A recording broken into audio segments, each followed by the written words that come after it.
এখানে চাল আমি ধুয়ে ভিজিয়ে রেখে দিয়েছি, এবার ভাতটা বসাবো। এখানে পোস্তটা ভিজিয়ে রেখেছি, কারণ হচ্ছে টমেটো পেঁয়াজ পোস্ত হবে। আমার ট্রাইপডের এটা পায়া দেখতে পাচ্ছ। আর এইটা ভিজিয়ে রেখেছি হচ্ছে, এখানে দুরকম সর্ষে আছে প্লাস পোস্ত আছে। তার কারণ হচ্ছে এটা দিয়ে এই যে চিংড়ি মাছটা হবে। তো চিংড়ি মাছের সুতোগুলো বের করা হয়ে গেছে, এবার যেটুকু যা আছে সেগুলো আমি সব কেটে কুটে পরিষ্কার করে নিই, তারপর আবার আসছি তোমাদের সঙ্গে। তার আগে আমি ভাতটা বসিয়ে নিয়ে এই কাজটা করব।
প্রথমে আমি নিয়ে নিয়েছি চিংড়ি মাছটা, দেখতেই পাচ্ছ, আর তার মধ্যে নিয়ে নিলাম হচ্ছে সর্ষে পোস্ত বাটা।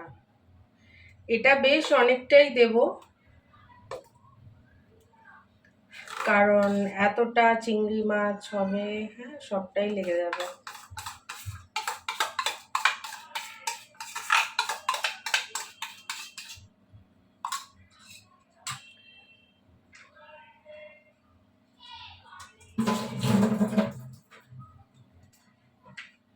দেব হচ্ছে টক দই,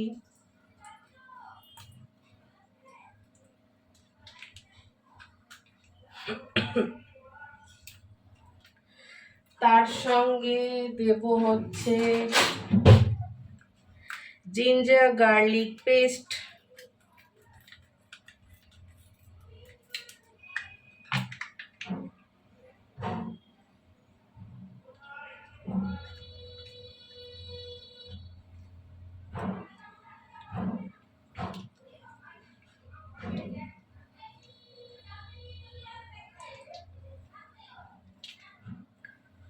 আচ্ছা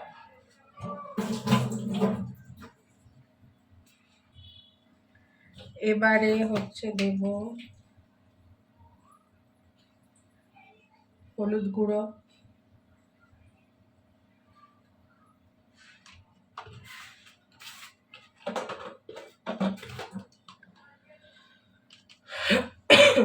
জিরে গুঁড়ো,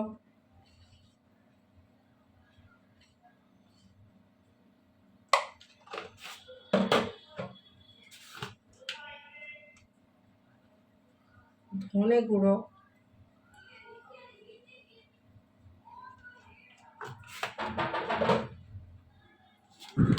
এবার দিচ্ছি হচ্ছে কাশ্মীরি রেড চিলি পাউডার। খুব অল্প দেব, কারণ এটার কালারটা হবে ইয়েলোইশ থাকবে, বাট একটুখানি কাশ্মীরি রেড চিলি পাউডার দিয়ে দিলাম যাতে একটু দেখতে ভালো হয়। আর দিচ্ছি হচ্ছে একটু শুকনো লঙ্কা গুঁড়ো। তো এটাও খুব অল্প দিচ্ছি, তার কারণ হচ্ছে সর্ষের একটা ঝাঁঝ আছে, সর্ষের তেলের একটা ঝাঁঝ আছে, তারপরে কাঁচা লঙ্কাও দেব, তো তার জন্য জাস্ট খুব সামান্য দিয়েছি। আর দিয়ে দিচ্ছি হচ্ছে নুন স্বাদ মতো, এখন দিই, তারপরে পরেরটা পরে দেখা যাবে। আর একটুখানি হচ্ছে সর্ষের তেল, ব্যাস এটা দিয়ে ভালো করে ম্যারিনেট করব। এবার দিয়ে দিচ্ছি হচ্ছে কুচি করে রাখা পেঁয়াজ, আর ওই যে টমেটোটা দেখছো সেটাও এতেই দেব। এই সমস্ত কিছু দিয়ে ভালো করে ম্যারিনেট করে রেখে দেব, রেস্টে রাখবো।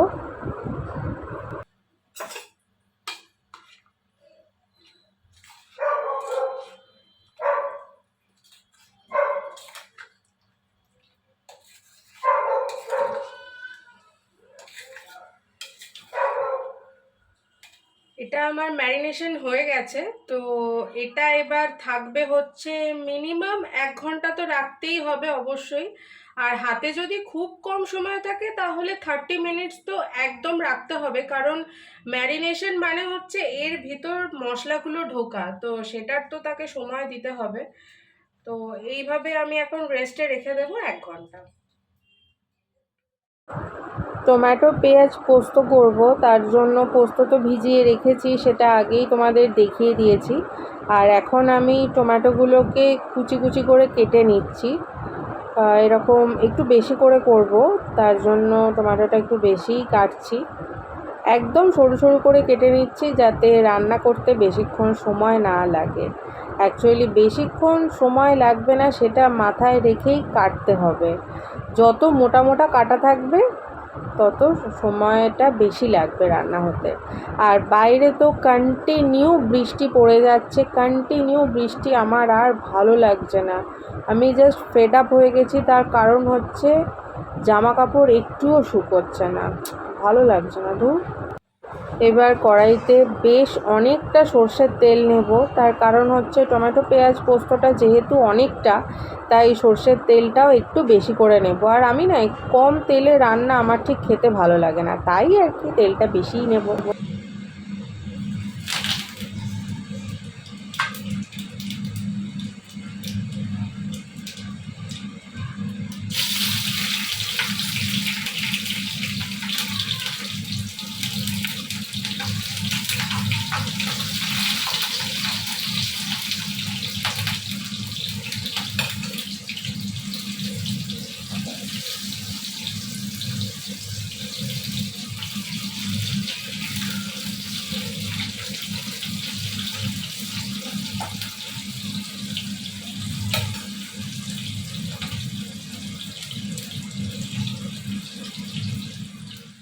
এই টমেটো পেঁয়াজ পোস্তটা করতে গেলে না একটু বেশি নাড়তে হয়, তো নাড়তে গিয়ে আমার হাতের তো একদম অবস্থা খারাপ হয়ে যাচ্ছে।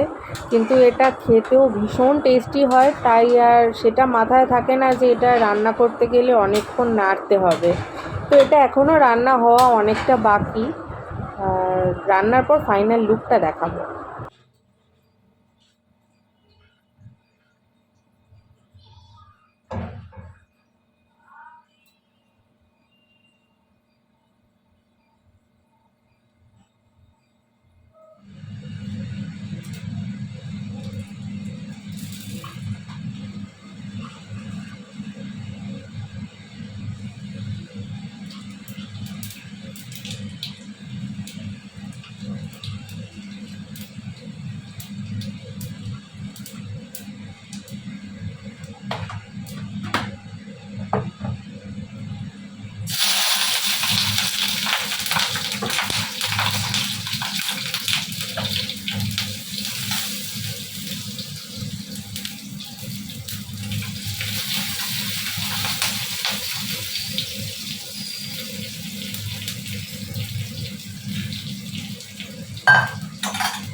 প্রচণ্ড জোরে খিদে পেয়ে গেছে, তাই খেতে বসে পড়েছি। আর মেনুতে অনেক কিছু দেখতে পাচ্ছ, তার কারণ মা ও বাড়ি থেকে খাবার পাঠিয়েছে।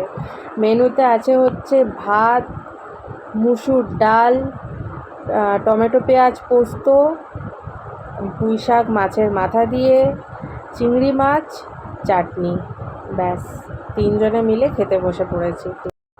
সন্ধেবেলা বাড়ি থেকে যখন বেরিয়েছি সবে মাত্র, তখন বৃষ্টি হয়নি, কিন্তু একটুখানি রাস্তা আসার পরই কন্টিনিউ বৃষ্টি পড়ছে, প্রচণ্ড জোরে বৃষ্টি এসে গেছে। তো আমরা একটা শেডের তলায় দাঁড়িয়ে আছি। এখন একটু কমেছে মনে হচ্ছে, একটু আগে তো মুষলধারে বৃষ্টি হচ্ছিল। তো দেখি এবার বেরোবো ভাবছি, কতক্ষণই বা দাঁড়াবো, দোকানে যাব। ওদিকে সুন্দরী আর লালু অপেক্ষা করছে আমাদের জন্য। ওদেরকে অনেকক্ষণ ধরে দেখবো ভাবছি, তার কারণ লালুর পাটা কেমন আছে সেটা গেলে দেখতে পাবো।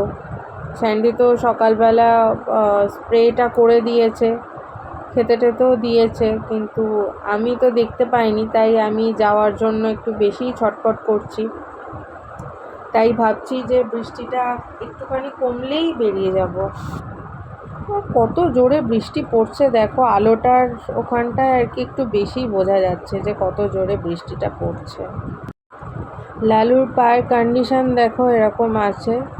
তো একটু মনে হচ্ছে ফোলাটা কমেছে, ব্যথাটাও কমেছে। বেচারা বাচ্চাটা কীরকমভাবে বসে আছে। আর দেখো না, এটা দেখলেই তো বুঝে যাচ্ছে না যে ওকে স্প্রেটা দেওয়া হবে। প্রথম দিন শান্ত বাচ্চার মতো বুঝতে পারেনি, নিয়ে নিয়েছে, কিন্তু তারপর থেকে যেই দেখছে যে স্প্রেটা তো ওর ব্যথার জন্য, মানে এটা দিলে ব্যথাটা ওরই তো কমছে, কিন্তু যখন স্প্রেটা দেওয়া হয় তখন নর্মালি একটু মানে যে ব্যথা জায়গাটায় দেওয়া হয় লাগে। তো দেখো না, আমাদের যেরকম ভলিনি মুভ এগুলো স্প্রে করতে গেলে ব্যথা জায়গাটায় যেরকম তখন একটুখানি লাগে, জ্বালা করে, তো ওরও তো এই ব্যাপারটা হচ্ছে, ও খুব ভালো বুঝতে পারছে। তো দেখো, এটা এটা ও জানে যে এটা ওর জন্য। দেখেছো, দেখো দেখো দেখো, এখন তাও একটুখানি এরকম করে করে চলছে। চোখ মুখ তো পুরো ফুলে গেছিলো, স্যান্ডি বলেই তাই ওকে দিতে পারছে। আমি তো যখন একবার দিয়েছিলাম দৌড়ে ভেতরে পালিয়ে গেছিলো, তখন স্যান্ডি ছিল না, তখন আর ভিডিও শ্যুট করা হয়নি। ও ভেবেছে স্যান্ডি ভেতরে আছে, ও চলে গিয়েছিল স্যান্ডির কাছে ভিতরে, গিয়ে দেখেছে স্যান্ডি নেই, আবার বেরিয়ে এসছে। দেখো না কিরম করছে, এ বড্ড বেশি কষ্ট পাচ্ছে। এই যে দেখো, দেখেছো, আর ওর কষ্ট দেখে আমাদেরও ভাল লাগছে না। কবে ঠিক হবে কি জানি পাটা, চেষ্টা তো করছি, তাড়াতাড়ি ঠিক হয়ে গেলেই ভালো হয়। এবার একটু খেতে দেবো, বেচারাগুলো অনেকক্ষণ খায়নি।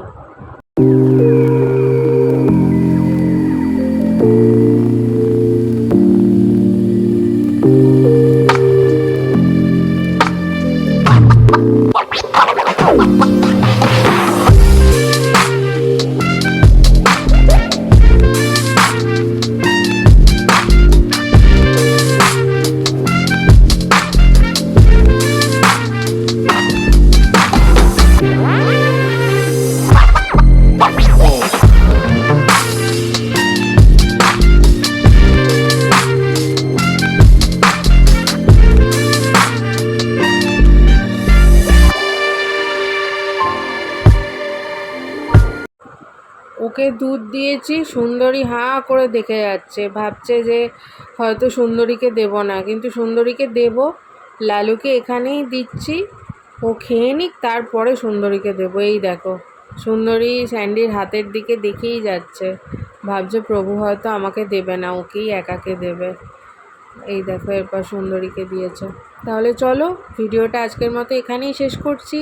দেখা হচ্ছে পরবর্তী আরেকটা ভিডিওর সঙ্গে। আর এই ভিডিওটা তোমাদের কেমন লাগলো সেটা অবশ্যই কমেন্ট করে জানাবে। ভালো লাগলে একটা লাইক করে দিও, আর আমার চ্যানেলকে সাবস্ক্রাইব করো, আর ফ্রেন্ডস আর ফ্যামিলি সবার সাথে শেয়ার করো। আজ তাহলে আসি, টাটা।